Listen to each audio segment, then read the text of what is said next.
In an age of call-outs, culture wars, and perfect facades, people can be afraid to express how they really feel. So we brought together 7 strangers, protected their identities, and asked them all 7 burning audience questions. What will be revealed when we take the mask off? They're gonna ask them, are you ashamed of your HasanAbi 38-month subscription? That is the most burning question that you can ask a teen boy, okay? Whether he admits that he's a HasanAbi head or not. Most people will say no. Or most people will say yes, they are ashamed. But only the few Giga Chads will say, no, I'm not ashamed. I say it all the time. I wear it proudly on my sleeve.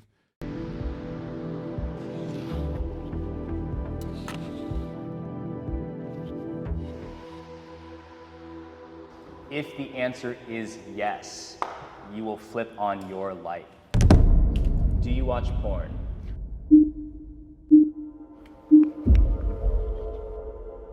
It's accessible, and because it's accessible and it's there, people use it. I'm one of them. I think most guys can agree that they have at least at some point watched it, and I mean, it's if you can enjoy it in a healthy way, if you can enjoy masturbating in a healthy way, I think then like by all means go for it. But yeah, I do watch porn. A lot of my teenage years, I spent a lot of time self-obsessing over it to the point where it kind of became an addiction. And it took until very recently to get out of the hole of, paying for porn. I do watch it, but I don't like that I watch it. I'm gonna bring Homie's got a fedora. Conversation. I said no. I used to watch it a lot before. I would say I was addicted to it. My dad is in prison, so there was no one really for me to talk to about sex. So porn was my education on sex. From personal experience, it messed me up because after watching it so much, I'm sure we've all been there where you're on. Bro, this is what I was talking about yesterday. When I was a teenager, I had access to internet porn, I feel like I would have come out differently. Because, I get why people are fucking nofap nowadays because, it's fucking insane to think about. I was so fucking horny, dude. I was so goddamn horny when I was growing up. You guys already know the jokes. I drew my own titties and stuff. The fap, too. And honestly, I didn't have access to internet porn, but if I did, I would have probably only done that. I literally would have just dropped everything and only looked at internet porn all day, every day.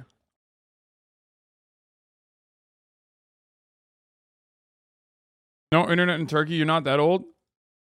Internet pornography was not readily accessible to me when I was growing up. I'm 31 years old.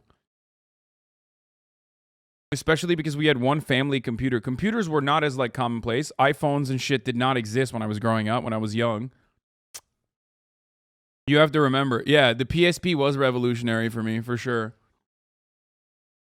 Zoomers don't understand. We had to fucking go to Aries and LimeWire, FrostWire, and go to peer-to-peer, torrent services to try to download the same exact pornography over and over again. And it was on a shared PC, so in the fucking living room, so you can't do that. Anyway. On page 5 and nothing is right.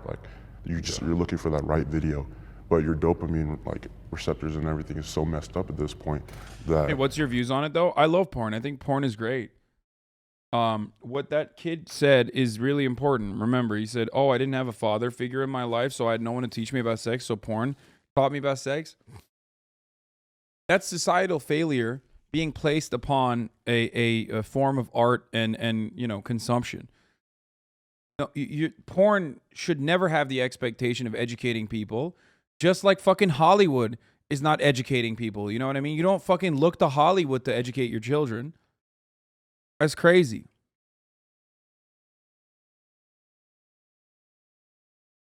The same thing that would get you off wouldn't get you off anymore, right? I went so deep into it where I'm a straight man, I started watching trans porn because it was just erotic in a different way that I've never seen before. I needed more stimulation. Because of pornography.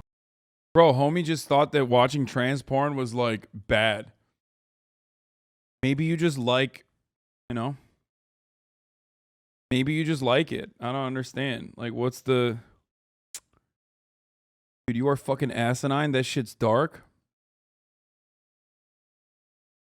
Wait, what? Hey, you asked me what my views on porn are. I said I like porn. I think porn is fine. I think porn can be great. Porn can help you experiment safely with what kind of kinks you might have. And that the expectation should not be... The expectation of, like, educating children on sex should not be placed upon porn. That's an asinine, dark fucking thing to say. Like, well, what do you mean? I'm failing to understand what you're trying to say here. Why is that asinine or dark? Or this guy keeps saying you should do a political analysis of Attack on Titan. No. Yes, because of pornography. So I don't think it's just entertainment. It actually affects with your brain and the way you perceive love. You think that a lot of teenagers or teen boys are really educated on the effects of pornography? No. No, not at all. Have you ever cried in front of someone else?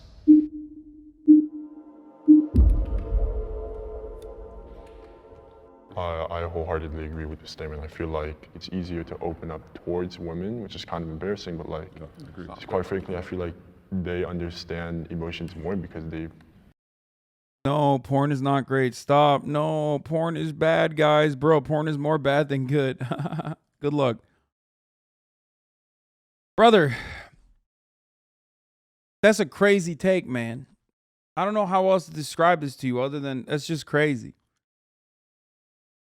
Watching the stream, I've learned many people's fetishes. Hasan saying no. They really understand the whole crying. I mean, I feel like crying is sort of normal to them and they see it as like a way to express themselves. It's interesting that you said that you're more comfortable to cry in front of women. I had a girlfriend and she broke up with me over text. And before that, we were like talking and I cried in front of her and I was being honest and I thought that's what you're supposed to do. That's what my dad taught me, right? But I guess she interpreted it as being insecure. Why do you never touch on how the industry abuses or exploits women, though, or at least emphasize how important it is to consume ethical porn?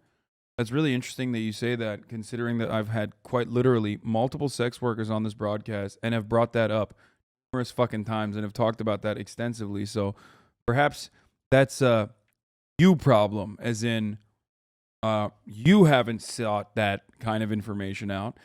Or maybe you're just a fucking dumbass swerve who wants to use that as an entry point into this conversation to be like, oh, it's like, oh my God, why do you never talk about that? I do. I have talked about it, and I do continue to talk about it. I literally brought it up when we were talking about fucking Andrew Tate for the past, like, 2 days in a row, as a matter of fact. The reason people have this porn is bad attitude is because they've been taught that sex is bad. Sex isn't bad. It's natural. It's fun. It's necessary. I agree. Hating porn and hating sex work comes from the same fucking area of just, you know, hating sex or being afraid of sex, having a puritanical attitude towards sex and sexuality. That's it. That's where it comes from. That's it. And she broke up with me and that really messed me up for a little while because... Dwarves always bring up Artemis as some kind of own. I always see them bring it up almost every time you're trending. Yeah, dude. It's fucking insane. But what are you going to do? They literally think that, like, because I went to a brothel that was raided for tax evasion, okay, that 10 years after I went to that brothel, that, like, I am personally responsible for it. And then they claim it's, like, raided for human trafficking when those charges were dropped. So I don't know what to fucking tell you. It's like, well, now I know I can't show any kind of insecurity. So I don't like crying in front of women. Like, I'd rather cry in front of some family that I trust, right? That's interesting because I'd rather find a stranger on the street and tell them everything I'm going through because I will never see them again in my life. And I feel like they won't be able to judge me because I'll never see them. I'd rather have a stranger think I'm strong and my family know all my problems, so it's interesting. Feminism has gone too far.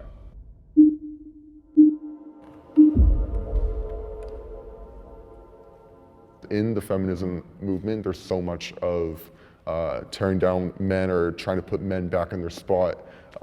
But if the women want us men to step up, then I feel like it'd be a lot more productive instead of tearing down men and telling us all what we're doing wrong, than to, on the other hand, to build us up. I guess for the sake of keeping us accountable for our actions, and as men, we also need to step up.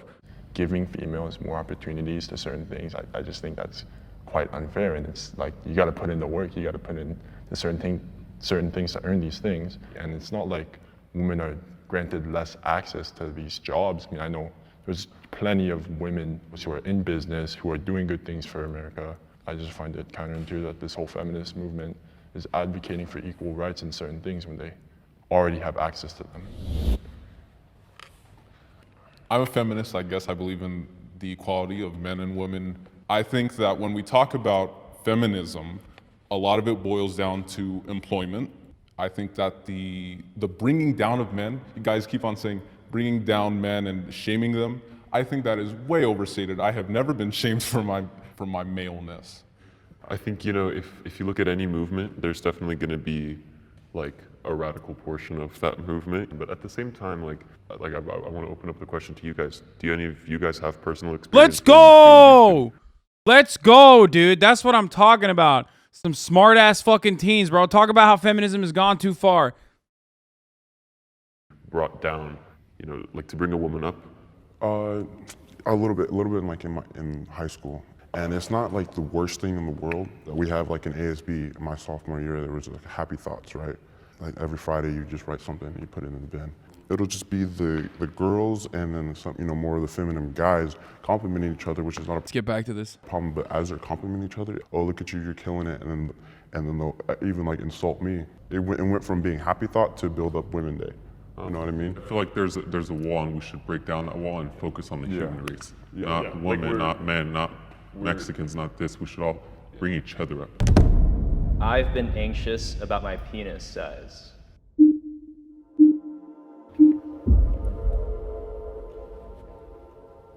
I started watching pornography, I think around the age of 11 or 12, and that's a very impressionable, vulnerable place to be in. So of course, there's always these feelings about looking at your body. Yeah, and I think the competition is probably what affects me the most part. You know, it's the thing you're like, I know good and well there's dudes bigger than me, and she says it doesn't matter, but it still plays on my mental when I go to sleep at night. Currently, I'm not really like afraid of the size that I have because I am kind of becoming more confident in my body and the way that I am. I don't really feel like it's going to matter nearly as much when you're with someone for 10 years as you are for like a one-night stand. So I am not personally like that uncomfortable with my size.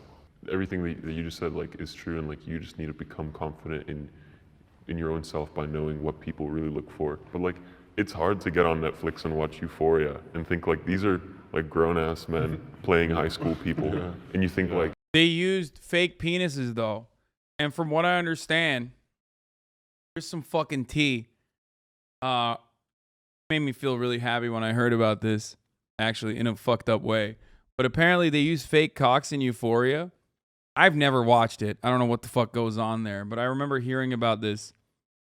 They use prop cocks, and turns out the prop cock is actually much larger than the actual cock of the tall one, the tall dude. So apparently, like, some people have been very disappointed. They see it in real life.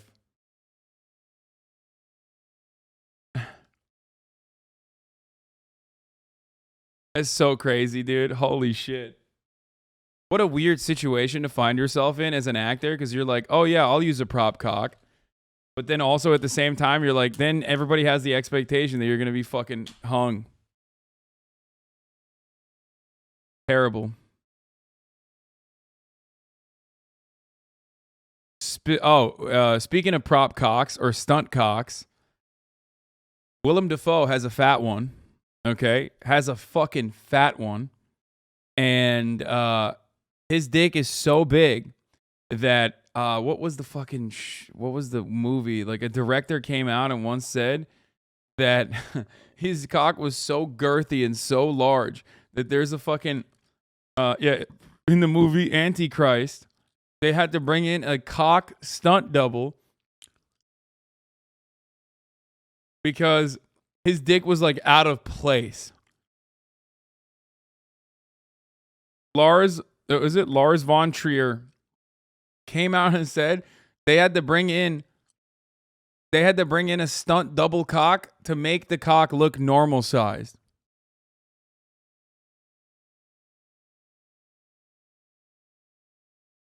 Yeah. Lars von Trier finds Willem Dafoe's penis confusingly large. You had a stand-in dick for Dafoe? Yes, we had to have, because Will's own was too big. Too big to fit in the screen? No, too big because everybody got very confused when they saw it. People would get intimidated, especially when he ejaculates blood. That was, oh yeah, that was the double. It's quite a trick.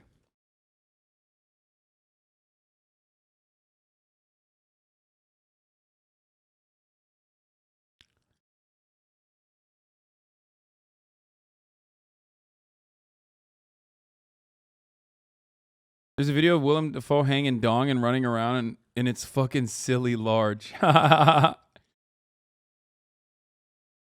deep on the boys had to be photoshopped out. Wait, really?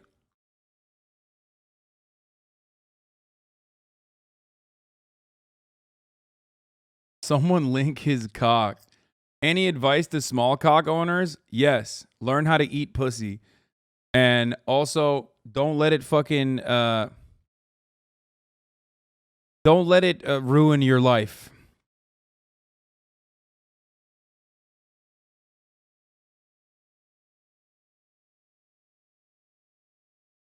Actually, even if you have a large cock, you should do that regardless.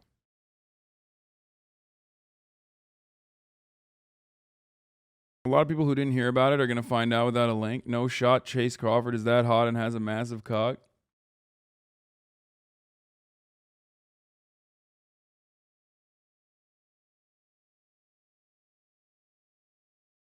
In the first Thor movie, they edited Tom Hiddleston's bulge to look smaller.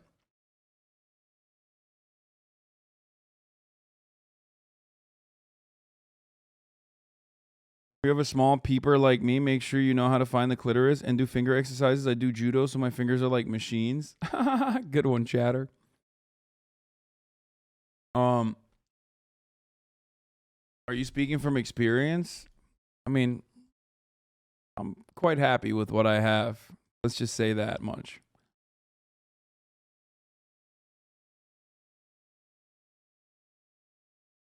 But yes. Oh, another thing I'll tell you. As far as porn goes, yes, there are dudes with like incredibly fat dongers in porn, okay? There's like 10 inches, 13 inches, all the stuff, right?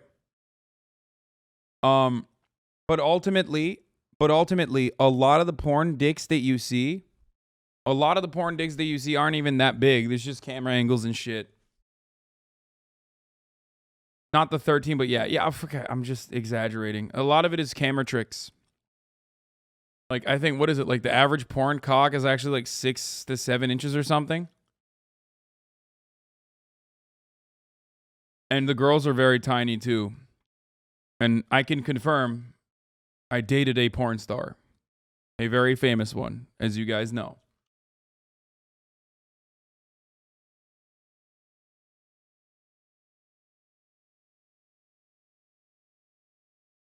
Nine inches is like the longest recorded without medical intervention or conditions. Okay, no 13 inches, but whatever, like 9 inches.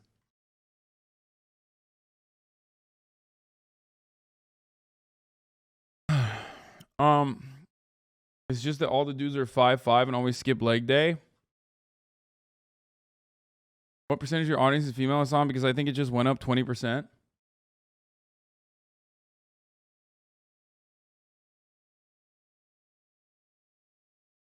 They also pumped them up a lot before some scenes to make them bigger at first.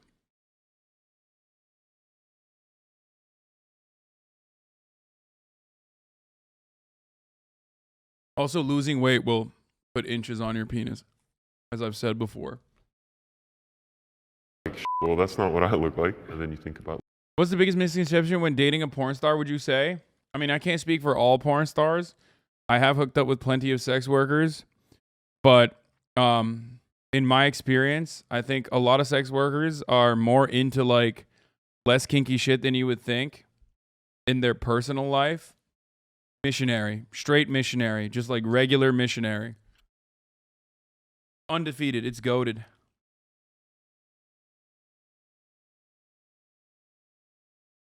I'd go so far as to say it's underrated. As a matter of fact, people always like shit on missionary and say, "Oh, it's too vanilla, it's too vanilla."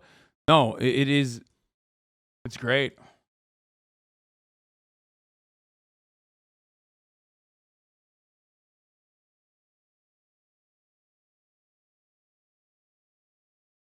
But like every person that I have been with or will be with has probably seen this. I think that's really where that anxiety comes from. Is just the fact that other people probably have expectations. Yeah, eye contact. I have questioned my sexuality. It's the intimacy, yes. Eye contact and intimacy is what makes it. I guess growing up, I was never one of like the jocks of school. I always was into music, I was always into theater, and so growing up, you know, I was always bullied because of that, because I was being too gay or whatever, and I always hung out with the girls. And so I definitely did kind of buy into what everyone else was saying, the peer pressure of. No, spreading bad weight loss rhetoric, bitch. Losing weight does not add inches to your penis, lol. You can just see more of it if it was covered. Yes, obviously, that's what I mean. It doesn't like magically make your dick bigger. Like saying, oh, you're gay, this is how you're gonna end up turning out because this is how you are now. With where I am now in my life, I've just kind of gotten to a place where I've grown to be confident. I know what my identity is. People thinking that definitely, like, it gets you thinking, you know? It gets you thinking like, well, like, am I or should I be? You know, it's like, should I be attracted to dudes because I like things that are quote unquote gay? You know, but then I guess it just reveals the issue that like we've made certain things gay and made certain things straight. Yeah, right. Mine didn't stem from any kind of like extra like curricular activity. My stuff stemmed from porn, as I mentioned before. And when I started watching trans porn, and it's weird to say, but like I got really nervous. I got really nervous because I thought maybe I'd be gay. And so, you know, I did my research on it, and I was kind of obsessed with trying to figure out like what this could mean. And all the stuff I would look up was saying like, if you watch trans porn, you're still straight because they're women and stuff like that. But I'm thinking like, what would my family think? Dog, that's a bad question to ask, okay? What would my family think? Like, check Twitter trending? No thanks. Why would you fucking have that convo with your parents, dude? That's such a weird convo to have. Hey, Dad, I'm watching this kind of porn. I'm watching that kind of porn. Like, what the fuck? Why would you do that? Never do that. I've never sought out, like every time I talk to a trans woman in real life, there's no like actual attraction there. So I'm still lost in the fact of what I actually am attracted to, but I guess I am still straight because they are women.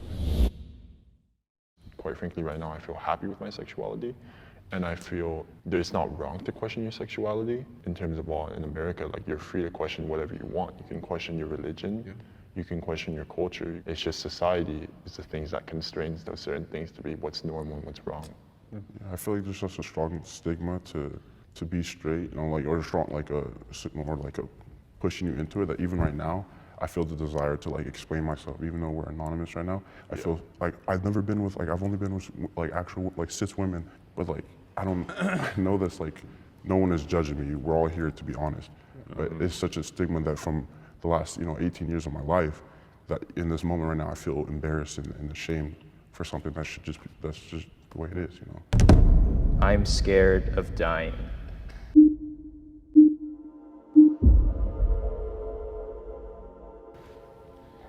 I think of it as like, I'm extremely scared of death. I mean, I watched my father die like right before me. It's a scary thing. They just stop breathing. And just the idea of like, Jesus Christ. nothing is just extremely terrifying to me. It's like, you don't really know what's going on. Like, are you even thinking? Are you even there? You're just a blip out of just space. It is terrifying. We don't know. And as a Christian, I want to pretend that like I know that there's heaven and hell, but at the end of the day, I genuinely don't know. Yeah, I think I always had the fear as a kid growing up that I'm gonna die and not fulfill like what I wanted to do here on earth, right? But every time I thought about dying, it was as an old person. But 2 years ago, when I started working as a lifeguard, this lady and her friend came to the pool, and I haven't been going already, and she just starts having a seizure. And luckily, I did everything right, and EMS showed up, and she was safe. But then 2 weeks later, she unfortunately had another seizure while driving, and she died. And that's when I realized life is like, it can happen to anyone at any point. And if I just die and don't do anything with my life, then that's what I'm scared of. I said that I don't. This dude's talking about like death in his immediate life and experience, and you're like, yo, Willem Dafoe dick. You got chat Googling Willem Dafoe dick, man. Yes, because unlike you guys, I don't really have an experience, so much hands-on experience with death. Am I afraid of the The only thing you should be afraid of is the top of the hour ad break, dude. Okay? That's it. And of course, there's ways to avoid that fear. Like by subscribing for $5 or for free with a Twitch Prime. Okay? Or by getting gifted fucking anonymously 20 subs. Okay? And no longer living in fear of the top of the hour ad break that comes at the top of every hour. But if you're not lucky, you can make your own luck by subscribing for, like I said, for $5 or for free with a Twitch Prime by connecting your Amazon Prime account to your Twitch account, where you get one free Prime subscription a month. Use it on your favorite streamer. Hopefully it's me. There's a woman ad break now. Shouts out to the anonymous gifter. that I will die someday? No. But I think, obviously the fact that it might come way sooner than you expect is a scary thought. But it's the one thing that makes life like special. You know what I mean? It's the one thing I feel like that actually gives meaning to it. Because if you would never die, then you would never do anything. Because you would always have more time to do it. Do you guys feel like you can actually be your genuine self when you're like talking to a girl or hanging out with a girl? There's definitely a difference between like talking or opening up to like my friends that are girls versus like a girl that I'm interested in. Like obviously if you're trying to impress a girl, you're gonna be dressed nicely, you're gonna wear some cologne, you're not gonna like fart around her, right? It's like it's a filter thing. But like when it comes to your mom, like your mom's a girl, and I wholeheartedly trust my mom. So I'm gonna be myself around the people I trust more. I guess that's what it is. There's a lot of times I walk away with talking to a girl I'm really interested in, and I'm like, man, I didn't just go up and be me. And then my best friend, right? He used to be my best friend. He's kind of a womanizer, but I see him get so much success. And every time I've gotten success is doing things that he's done, which is just putting on a facade, telling them what they want to hear. I think it's good to be yourself because, you can only put a mask on for so long. It's refreshing to talk to people and realize that I'm not the only one who feels a certain way about things. It's nice, and it's a step in the right direction for me in becoming more comfortable with being open and honest with everybody. I think just the whole open conversation, like this won't bite me in the end later, or like someone's not gonna listen to this and think, oh, that guy's bad.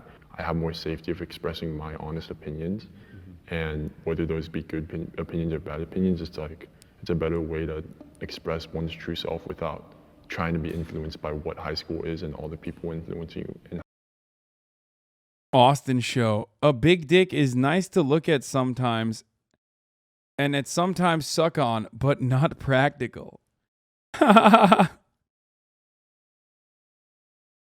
This man failed booty boot camp, brother.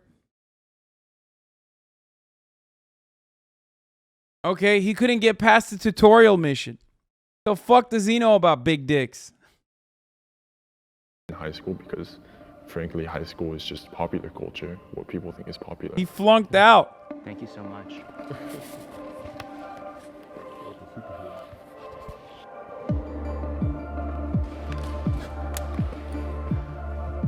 That's weird that they just like turn the lights on. That's an odd thing to do.